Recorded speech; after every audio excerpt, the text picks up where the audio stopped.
ఈ దినపు దేవుని యొక్క మాట న్యాయాధిపతుల గ్రంథము 1వ అధ్యాయము 1వ వచనము. యెహోవా తెలియజేయనట్లు ప్రార్థన చేయగా.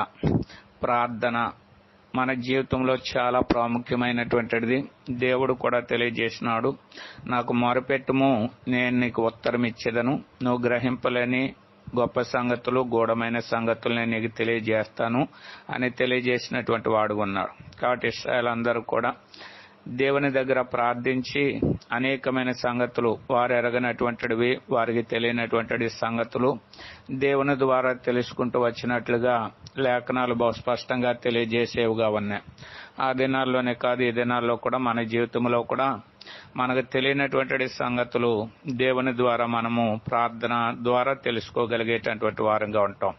కాబట్టి ఆ రీతిగా దేవుని దగ్గర మనము కూడా ప్రార్థన చేసి మన జీవితంలో దేవుని యొక్క సహాయము పొందడం